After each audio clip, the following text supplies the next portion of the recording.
why does the solar eclipse arise from the west?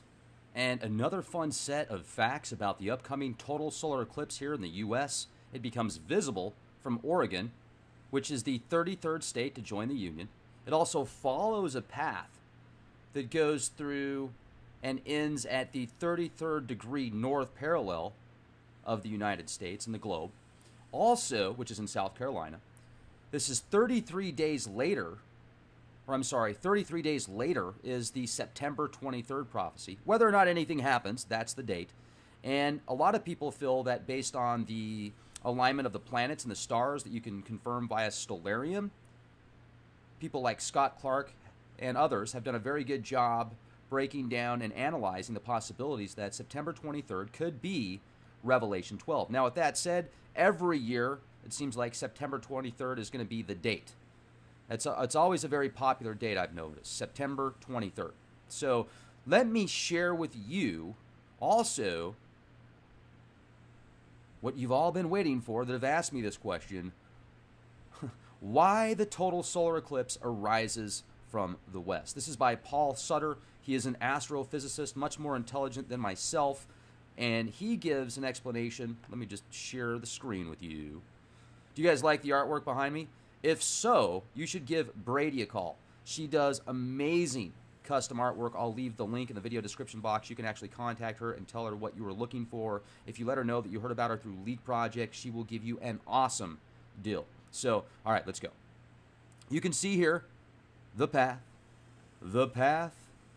of the visible total solar eclipse, starting in Oregon, exiting in South Carolina. Now, isn't it also interesting, all of the action that South Carolina is getting right now with the protests, the Confederate flag.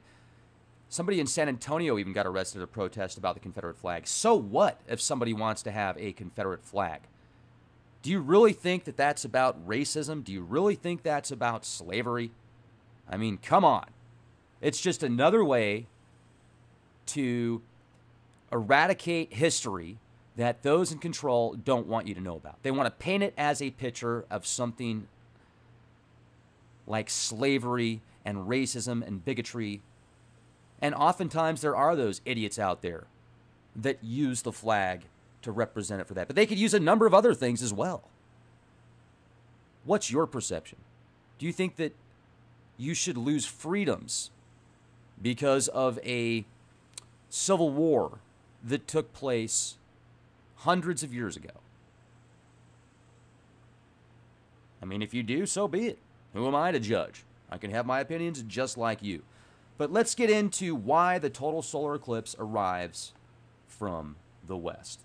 Well, according to Paul Sutter, the answer is simple. It's just not something you would normally think about. The moon itself orbits Earth from west to east. So if you could look up way above the North Pole, beyond the ice wall, just joking, the moon traces a counterclockwise circle. The Earth rotates approximately 30 times during a single lunar orbit. Now, during a solar eclipse, the path of the moon's shadow must follow the motion of the moon itself to the east. You can read all about it at space.com. I'll leave the link in the video description box. Is Oregon really the 33rd state? Yes, it is. It became the 33rd state on February 4th, 1859.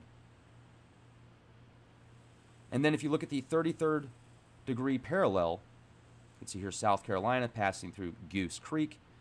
Click the link. And it's slowly pulling up.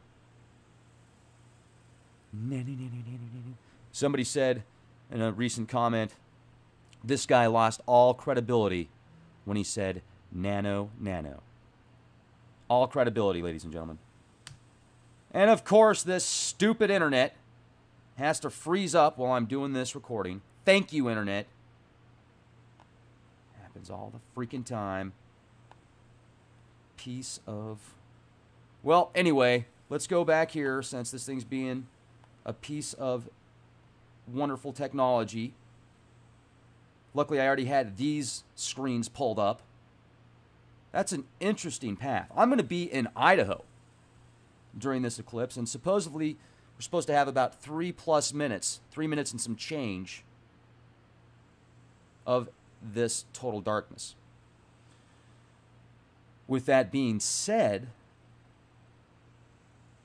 do you think there could be any other scenarios that will present themselves during the actual eclipse? Do you think you might see another planet, the binary star, the infamous unicorn that people have been looking for? There'll be a sighting, then it'll disappear, unicorn sighting. It might be there. I'm just saying, I'm comparing it to the unicorn because the unicorn's been talked about for ages as well. And nobody can really get one.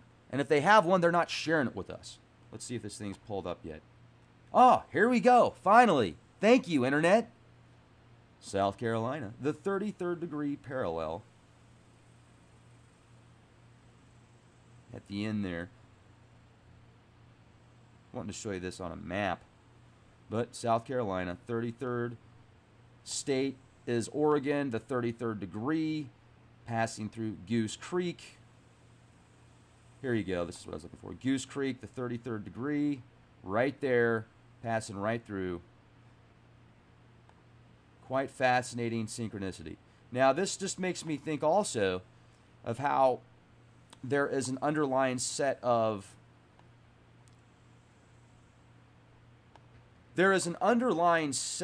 rules and laws and data that seems to be found scattered and peppered throughout the cosmos, whether it be in the physical realms or the spiritual realms.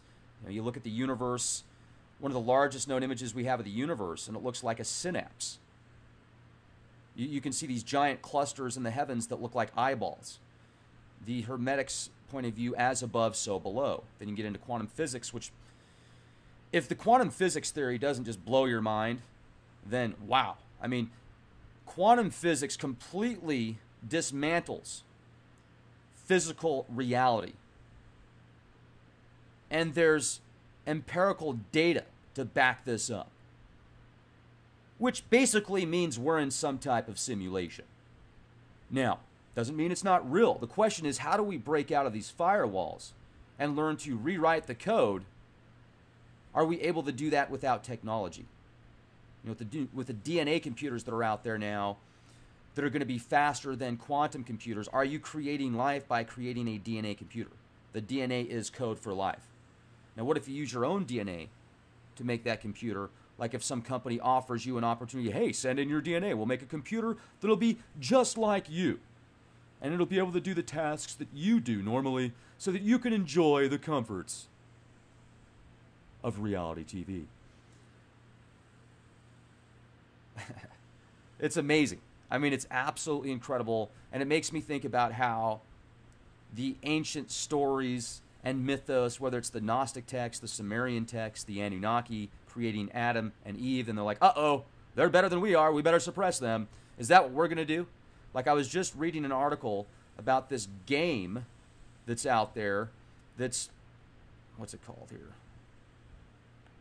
It's a game that there was just some tests where they were making these bots. Elon Musk was making these AI bots to take on human competitors. It was like a global competition. They took the best players from around the world to be a part of this. And they got obliterated by these bots. Now, is the same thing going to happen with war game situations, war game scenarios? And they've got supercomputers running specific algorithms. What happens if Russia does this, China does this, the US goes over here?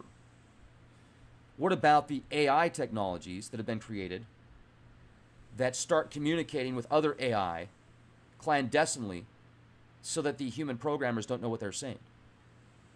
This has been going on since possibly 98. It might have jumped ship, broken out of that before it was shut down, broken out of the mainframe into the interwebs. If this thing is smart enough to know that it needs to communicate privately with other AI bots to not be observed, it also knows that once it's caught, it's going to be shut down. So does it go Terminator style? Has Terminator style already happened to us, ladies and gentlemen? Are we in Skynet/Matrix right now? Think about it. What if a nuclear war already happened? What if everything was obliterated? And somehow this computer knew that it needed to keep us as an energy source to survive. So it might keep us in some type of vertical farm, like these chicken farms that I shared with you that they want to create, vertical chicken farms with genetically modified chickens without heads, plugged in, just more meat. They feel that it'll be more humane to do that. Could it have already happened to us? Could we be in some type of simulation right now, feeding the machine, and at least the machine gave us some type of simulation of duality to feel like we can at least do something? And then these fractals within fractals that become fractured of data sets further and further away from divine source, wanting to get back, creating these additional data sets which are attempting to emulate divine source, but in reality are taking them further away. And anything that's connected to it, it's usurping that up to stay alive. What if that has already happened? This heliocentric model. You know, as I was reading through some Blavatsky, she was brilliant, way, way, way ahead of her time. And it's interesting how she brings up that even the heliocentric model leaves questions to debate. Could this be so complex that there are virtually infinite webs of creation in this construct that could make somebody's reality individual even though it's still connected to the whole?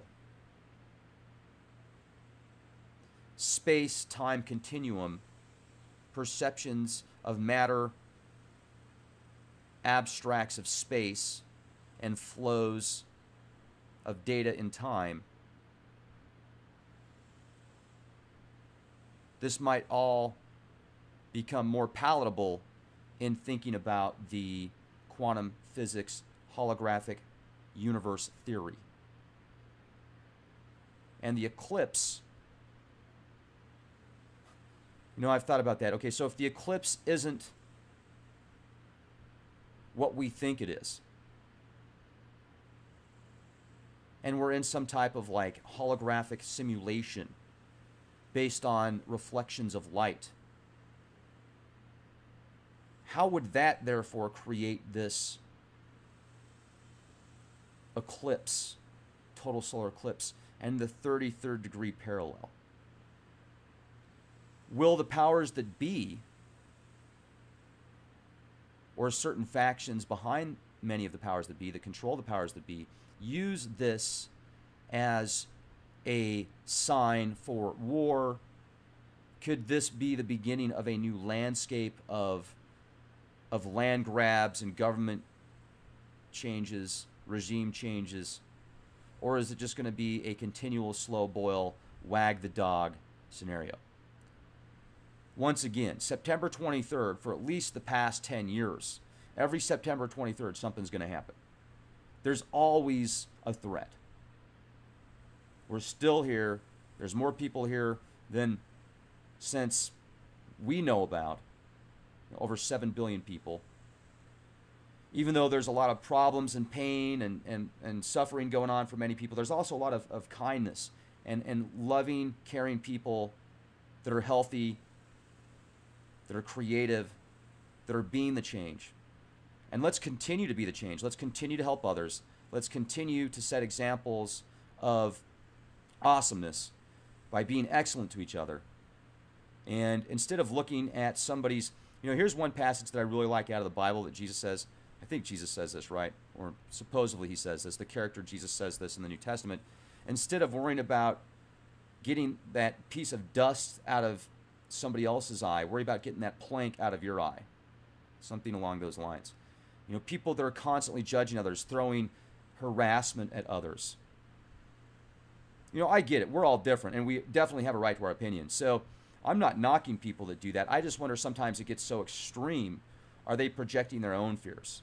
And it's like people are throwing boulders or rocks in a glass house.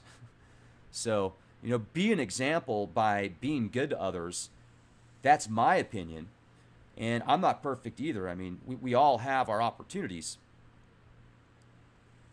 But I certainly appreciate all of you guys out there that are making a difference, that are being the change, that are being excellent to each other, and continue to do that. So that gives me hope.